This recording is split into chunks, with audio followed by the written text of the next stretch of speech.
We are heading into fall and we are here today as we head into fall, we're going to be looking at what is happening in the market here in the Raleigh-Durham area, so stay tuned.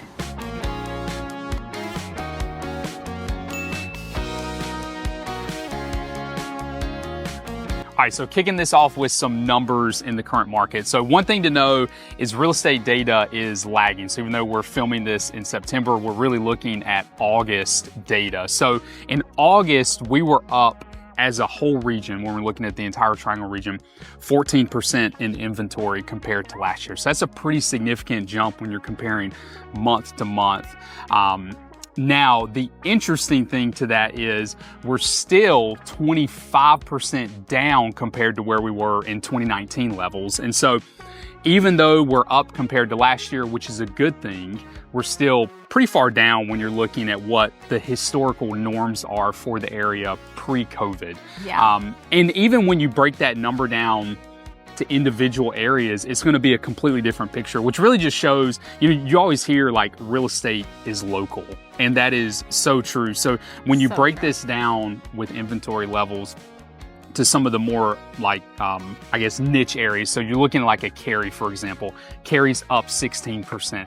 Apex is up 11% compared to last year.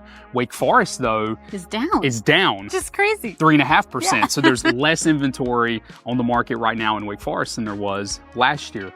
Durham is flat. So, this is just 4 examples, but it shows the wide discrepancy that exists within the market. Yeah. But in general, higher inventory, lower buyer demand creates a market that's a little bit slower. Yeah, and a little more friendly for buyers. Yep. It puts them in a position to at least try to negotiate a little bit, or at least maybe not be in a bidding war scenario like we have been in other parts of the last several years. That's still going to happen in a lot of homes. We are still noticing that in a lot of homes, but the majority right now are not. And the average, sales price is about 2.5% less than the original listed price. So that kind of gives you an idea of, okay, not everyone's getting exactly what they listed the home for. There might be a little bit of wiggle room there to try to get the price down, which is really helpful for buyers. Yeah. And Cindy mentioned competition existing, and it does. I mean, this past month, we had 3 scenarios come up that were multiple offer scenarios.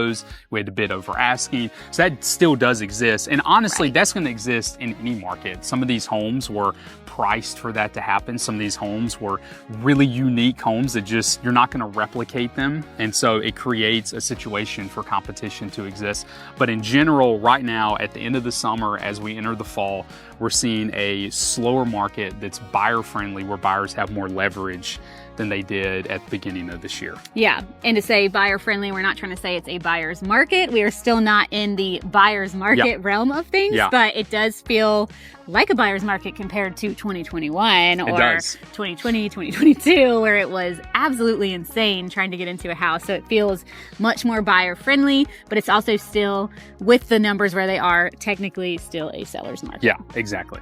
So a lot of the reason that we are seeing this shift in the buyer friendliness of things is that this market has been largely unaffordable for a lot of people over the last year or so, with high interest rates and obviously higher cost of living, higher inflation on things, including the home prices. So, just your average home in 2024 cost a lot more than even in 2022 for the same exact product, especially when you're looking at a monthly mortgage payment, when an interest rate, instead of being in the 4 or 5% range, is in the 6 and 7% range. It makes a really big difference. So is there some relief coming? All right, I do think that there is relief on the way, but I don't think we're going to see the impact of that immediately. So with some of the recent news with the labor market, the Fed's come out and essentially said we're going to start changing the direction of things, and we're going to start lowering the Fed rate. And so essentially what the projections are on that front is we'll see roughly a 1% decrease with the Fed rate for the rest of the year. And so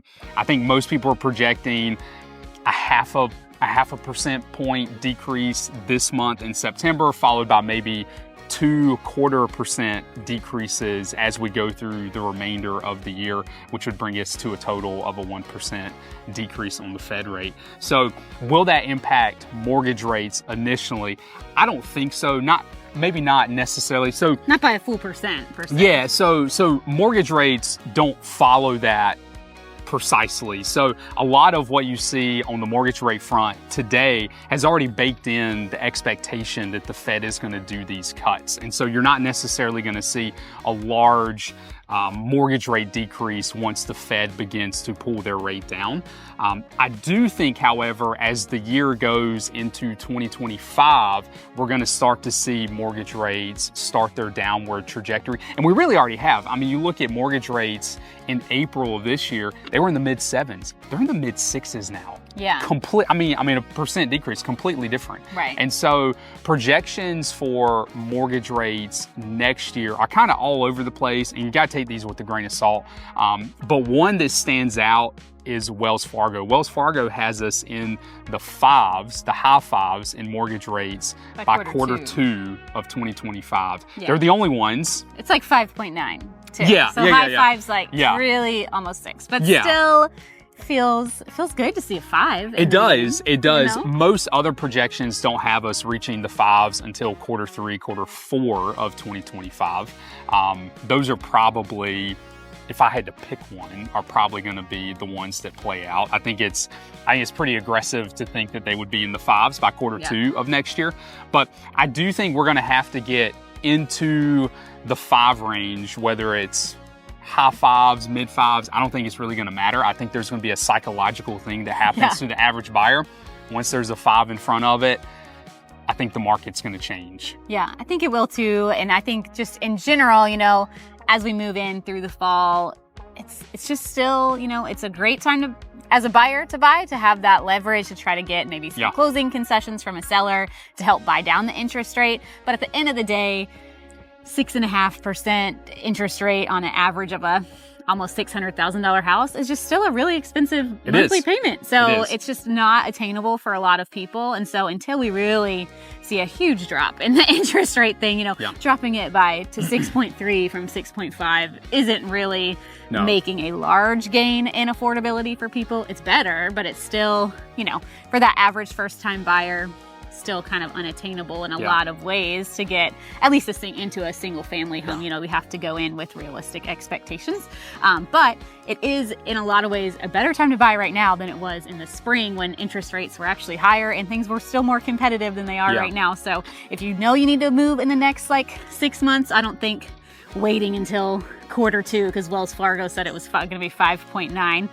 We don't know if that's really gonna happen. And if it does get to that, I think we're gonna see a big heat up in the market just from seasonality in quarter 2, in addition to more people being able to enter back in with that greater level of affordability. So you might actually be cheaper to enter in now at a higher rate. Yeah, I do think, you know, kind of projecting the market for the next 6 months or so, I do think we are going to be looking at a very competitive spring, because mortgage rates, no matter how you look at them, are going to be lower than they were this spring, which was really competitive. And if they reach into the 5s, according to Wells Fargo, I think you're just at a whole nother level of competition. So I do think, you know, if what I tell buyers right now, if you can stomach the rate right now in the mid 6s and get the house that you need or the house that you want, you got leverage now, and that leverage is not going to exist in the spring market. Right. Yep, for sure. So it's not a bad time to enter in. I mean, it's kind of we're not calling it affordable, but it's not a bad time. I do think it's the calm before the storm. There's a lot of demand that's coming onto the market. The one kind of thing that I think, you know, I'm unsure of is how much seller inventory is going to be released once mortgage rates get lower. If it's a substantial amount of inventory that kind of meets that demand, I think we'll be okay from a competitive. We'll still be competitive, but I think we'll be okay from a competitive standpoint. But if we're still dealing with low inventory challenges and much higher demand, it's going to be a tough market. Yeah.